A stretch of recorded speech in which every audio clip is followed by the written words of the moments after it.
Welcome to week 9 of monetizing this channel, and I've got a really cool field trip for us to do today. We are going to go to a different part of Seattle where there is an art fair, a real art fair that's going on right now, and I have a friend that's showing there, and I thought we would go check out her tent and I could introduce you to her. But first, for those of you who are interested mostly in the stats this week, I'll let you know that this week I'm up to 204 subscribers and 206 watch hours in the past 365 days.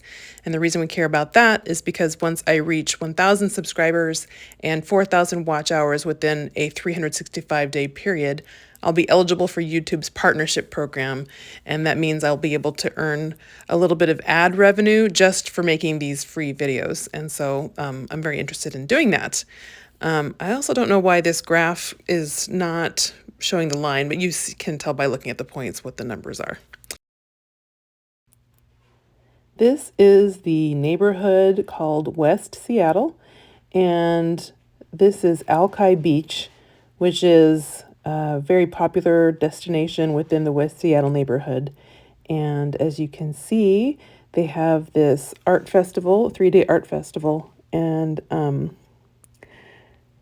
I like it because it's right along the water, and this is kind of a little, not a boardwalk, but just a walkway along the water. And everybody is here just to look at art and buy it. And this is pretty good for a Sunday morning where it was a little bit rainy earlier.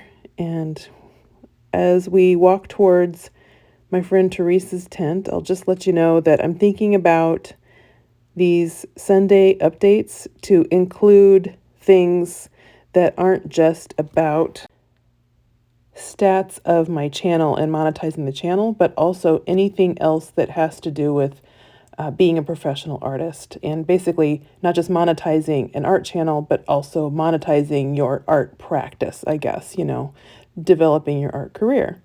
And so I thought I would interview Teresa about her practice and her experience here at the art festival. And check this out. This is the view she has out the back of her tent. And look at this cool contraption she has on her tent so that it looks like those paintings are floating. Anyway, we'll talk about that later when we get to the interview.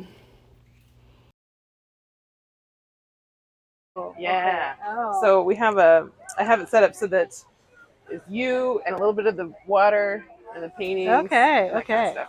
Okay. All right. So, Teresa.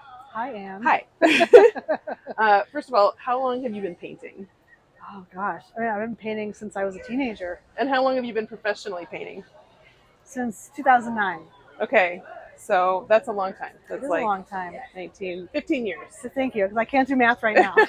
After 3 days on the beach, I can't do math. And is your main favorite way to sell art at festivals like this? My favorite way to sell art would be in my studio at open houses. Mm-hmm. Second favorite would be at gallery shows. Oh, yeah. And then this is also in the list. It's in the top 3. Yeah. Is at the art festivals. You get to meet a lot of people, which is really great. Yeah. But then, it's like a very, very variety of people, big variety of people, and like looking for different things. Yeah. So. Yeah. Do you feel like you get a little intel from like the sort of greater group of people about like what works or? It's interesting because you see people gravitating to like certain pieces like over and over again. So it kind of is a nice like barometer. Like maybe I'm onto something because people keep going to that piece and they stare at it and they come back and visit it. They may or may not buy it, or may not. Maybe they'll come back another time, but they come back and visit it again and again over the weekend. So that kind of feels nice. Is there a piece in particular that's been a one of those pieces for you this weekend? There's 2 pieces that people have come and like really spent a lot of time with. Yeah. And this one over here is one of them. It's called Light Spills Blush. I'm gonna show.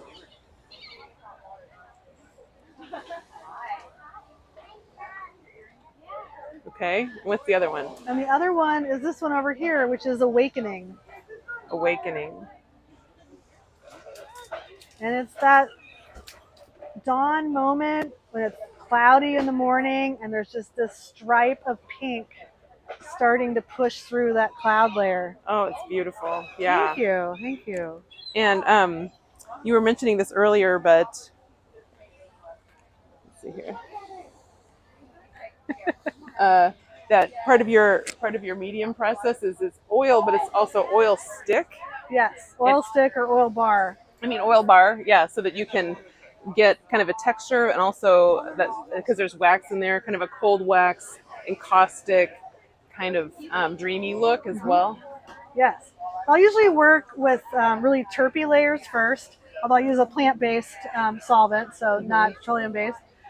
And then I'll do thicker oil paint and palette knife work, and then I'll often do the oil bar on top. And it's a mix of oil and beeswax, and it gives it that kind of little bit of translucent kind of quality. Yeah. It's got a unique texture, the wax. Yeah. And then the you can it's really immediate. It's like you have the stick and you can blend it on the canvas, but you're just taking it and making marks really immediately. And it's wonderful to work with. Oh my it gives God. you a great juicy texture. Yeah, it sounds like fun. It too. is fun. Yeah. It is fun. And these waterscapes are somewhat recent for you, I think, Yes. right? Yeah, they're all very recent. Everything has been created since January. They're all 2024. So it's been very busy 6 months. Like I've been basically the genesis of this idea was in 2018. I took a trip with my daughter and we went to Vashon Island and we watched the sunrise on our overnight trip from our little this old hotel that had been turned into an Airbnb. Oh, nice. And I just remember like just lying in bed and I wanted to be sleeping, but I couldn't sleep. So I'd wake up for a few moments, look at the pre-dawn, go back to sleep, open my eyes, see the next stage. And this kind of went on like over a couple of, like an hour or so. Yeah. And I didn't have my camera.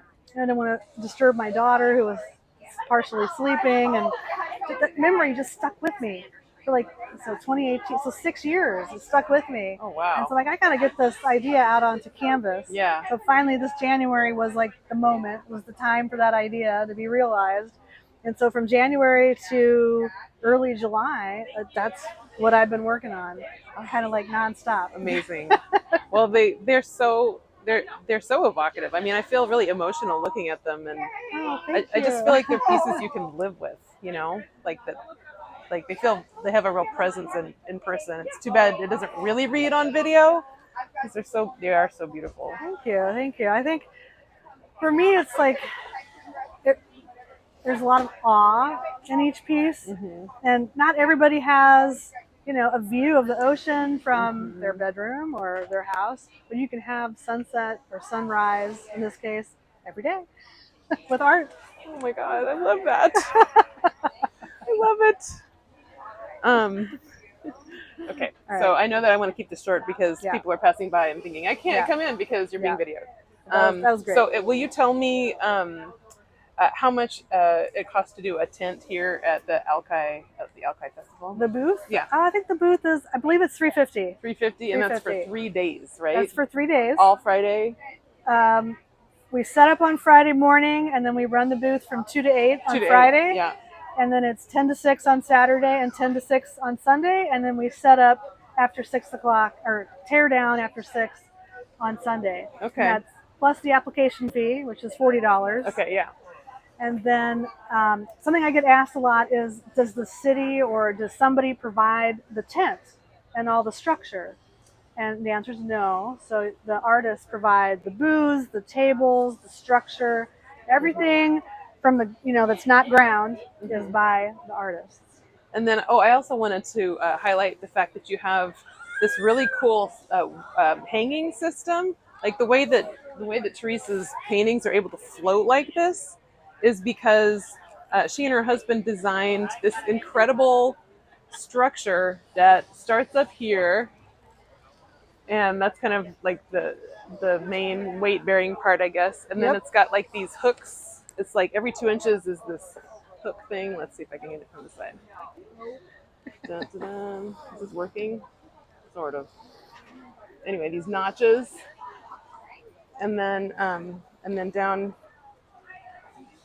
here, this is connected with Velcro. Yeah. And then there's these latches. It has to fit in my Prius, so these unlatch and these fold in half. Oh, cool. So they're only 5 feet long. because Nice. it's got to fit in a Prius. That's so great. And I like how, sorry, I like how spacious it is in here. It's like really easy to come in, and but you've got like a little table area over there, and you've got some like a print area, and then a place that's sort of like, hello, people can pass by and do the low commitment thing. Yes. And then you've also got some things people can flip through here. People are afraid to come into tents, apparently. Yes, And sometimes they are. I like how you have a director's chair so that you can, when you're sitting, you can still be at eye level At with eye people level, passing yes. This by. was a gift from my husband. This was my Hanukkah present last Nice. year. Nice. Because when you're talking with people, you can still be at eye level. Yeah. I don't have to get up and down Yep. or be low down. So yeah. Oh yeah, This and then was you also have this nice like banner thing, and it looks like it's also not plastic. It's cotton. It's a sateen cotton. Wow, sateen. It's so soft. It is soft. Yeah. Really cool. Wow. Oh, and then I like the plant thing. That's Yeah. fun. That unfortunately is plastic. Yeah. But I bought it secondhand. Yeah. Awesome. Oh yeah, there's another one down here too. Oh, Okay. Oh gosh.